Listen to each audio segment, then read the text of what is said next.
to get back this very precious thing, our right of national self-determination, our ability through the ballot box. And I became even more determined in 2005 to really dedicate my life to fighting this thing.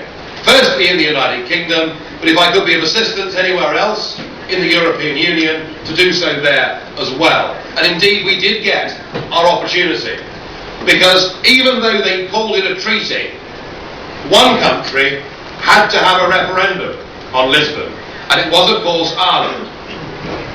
And we got together and we found that in the European Parliament's information budget, which is designed to be used by MEPs to tell the populace what a wonderful thing the European institutions were, there were no rules that prohibited us from using money to tell people that perhaps it wasn't a very good thing.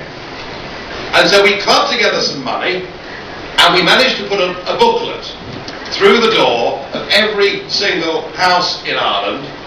And when the Irish voted no to the Lisbon Treaty, the Irish Prime Minister got up in Madoyle, the Irish Parliament in Dublin, deeply embarrassed, and said, "Nigel Farage and a group of subversives in Strasbourg have hijacked our democracy." And I thought, yes, please.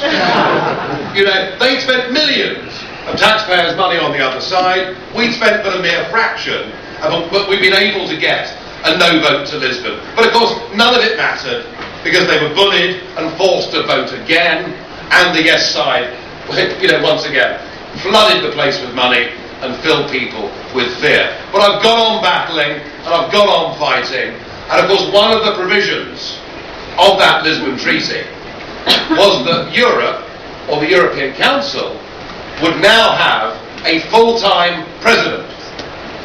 And this was deemed to be a very important thing. In fact, so important was it that we were told that when we got a president of Europe, it would be a figure of such stature.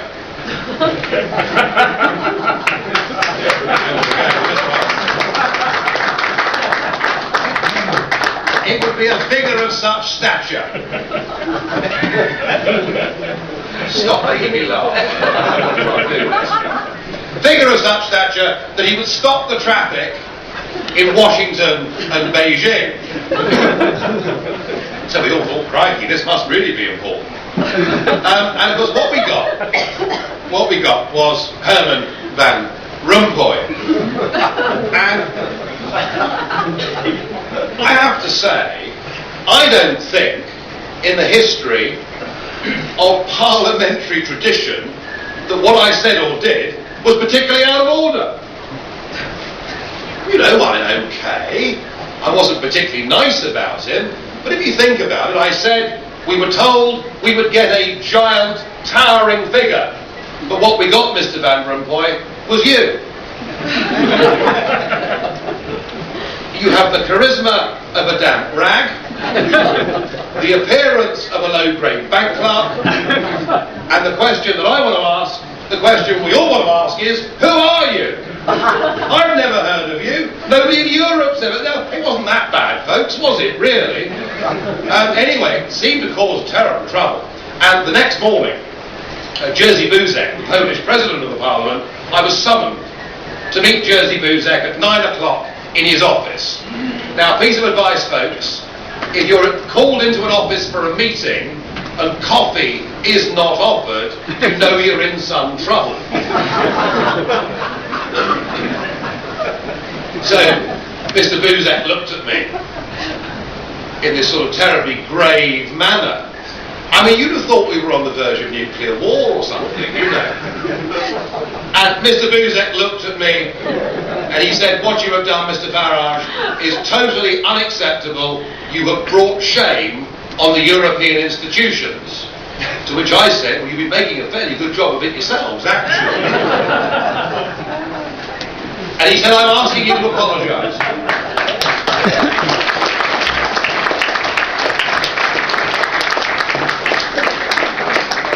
He said, "I'm asking you to apologise. I want you to apologise to Mr. Herman Van Rompuy. I want you to apologise to the European Parliament. I want you to apologise to the people of Belgium. And I said, well, I mean, is there any advance on this? Is there anybody else in the world, while I'm at it, that you want me to apologise to? And he said, well, Mr. Farage, you know, if you don't apologise, we will levy upon you the biggest fine that the Parliament is able to levy. And he said, you have to understand that your remarks to Mr. Van Rompuy were totally unacceptable because he's unelected.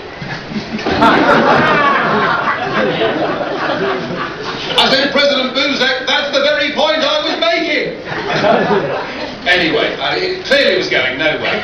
So I walked out of the office into this bank of cameras, flashing. And obviously, you know, the President's office had briefed the press that I would be forced to apologise, or, as they saw it, I would be humiliated by being fined.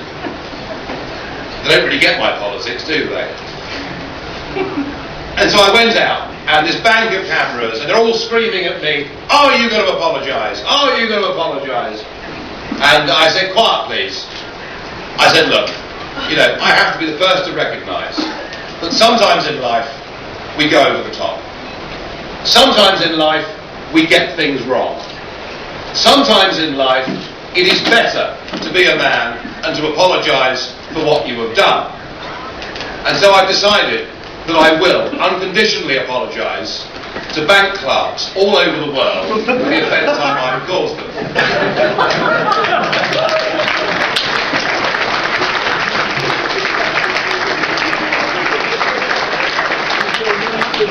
So they fined me 10 days' pay, and I have to say it was the cheapest PR publicity I've ever had. And no regrets at all. Quite what they're going to do to me next time, I don't know. But you know what, folks? I don't care. Because I might have a laugh and a joke whilst I do this, but I'm absolutely deadly serious about what I do. We are being run by bad people. Economically, they are taking those countries that are trapped inside the Eurozone ever closer to the edge of the precipice. What is happening in the Mediterranean is not just an economic or political story, it is a story of real human suffering. Real human suffering. And we have people now in those countries who are without hope. So without hope are they. We've even seen the emergence of a genuine neo-Nazi party in Greece. And I fear that yesterday's election result and the continuing worsening economic situation in Greece could lead that country towards bloody revolution. And isn't it ironic that the project that was set up to stop there ever being war in Europe again, the project that was set up to stop extreme nationalism, the project that was set up to make us feel more European and to like each other more, is now actually creating the very opposite effect. You cannot take away from people their nationality, their identity, their sense of belonging. You cannot give people a new flag, a new anthem, a new police force, a new army, a new state, a new identity. You cannot give people these things unless you have sought their consent. And nobody in Europe has ever really been told the truth by the so-called mainstream politicians. They've been handed this literally as a fait accompli. And it isn't going to work. And far from giving us a Europe of peace and harmony, we now see the Greek press and the German press, slagging each other off every day. Goodness knows what the football match is going to be like on Thursday. It isn't going to work. And centralised economic management based on 5-year and 10-year plans. Does that sort of strike an echo in this room with one or two people?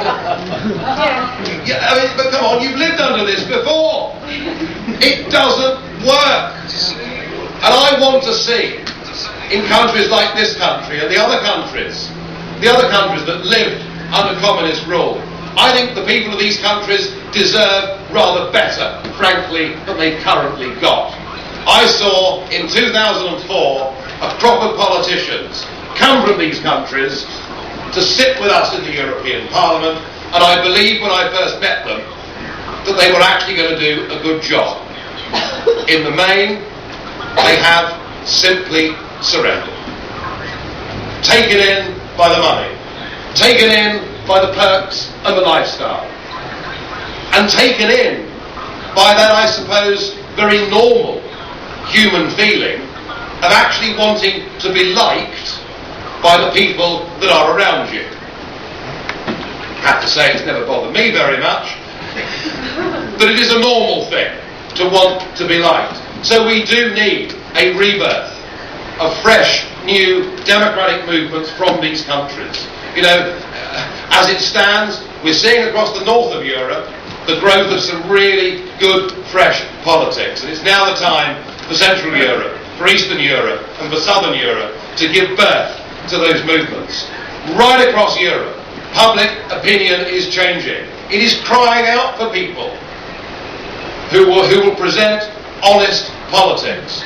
Not the politics of the extremes, the politics of nation state, the politics of democracy, the politics of normality, the politics of wanting to trade and to get on with your neighbours, of wanting to be friends with them, of wanting a positive vision for what Europe can be.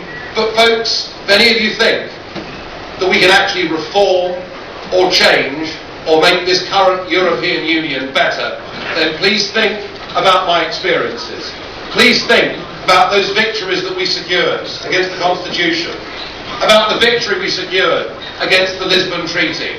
None of it is worth anything. We are up against bad people who are prepared to bulldoze these results aside. We are up against total and absolute fanatics. If communism was the big idea of the first half of the 20th century, the creation of a European state was, I think, the big idea of the last half of the 20th century, and this one is as doomed to failure as the previous one.